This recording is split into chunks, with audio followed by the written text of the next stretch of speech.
भवानी प्रसाद मिश्र का जीवन परिचय एवं उनकी साहित्य जीवन में होने वाली अद्भुत घटनाएं, इसके बारे में सभी जानकारियां। पहला, भवानी प्रसाद मिश्र का जन्म 1913 ईस्वी में डकरिया गांव, होशंगाबाद, मध्य प्रदेश में हुआ था। इनकी प्रमुख रचनाएं हैं सतपुड़ा के जंगल, सन्नाटा, गीत फरोश, चकित है दुख, बुनी हुई रस्सी, खुशबू के शिलालेख, अंजाम तुम आते हो, ईत न मम आदि।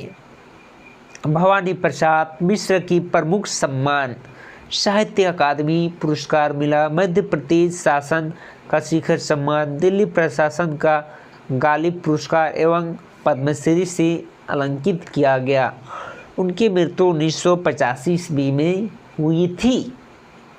सहज लेखन और सहज व्यक्तित्व के नाम है भवानी प्रसाद मिश्र।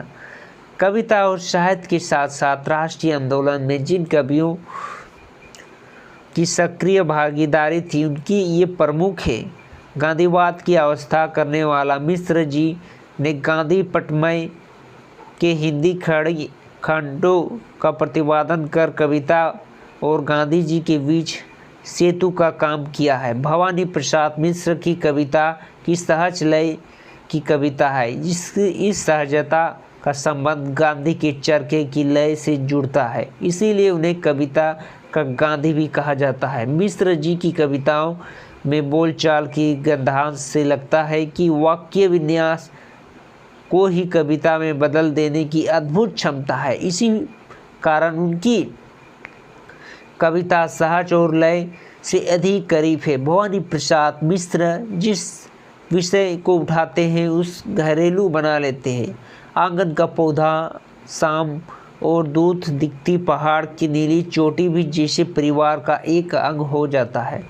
वृद्धावस्था और मृत्यु के प्रति भी एक अमान्य स्वर मिलता है। उन्होंने ब्रह्म प्रेम की कविताएं भी लिखी, जिसमें उद्दाम श्रृंगारी की बजाय सहजीवन और दुख सुख और प्रेम की व्यंजना है। नई कविता के दौर में कविताओं में मिश्र जी यहाँ व्यंग और शोक भरपूर है, किंतु वह प्रतिक्रिया पालक न होकर सृजनात्मक है। गांधीवाद की अवस्था करने के कारण उन्होंने असहिंसा और सहनशील की रचनात्मक अभिव्यक्ति दी है।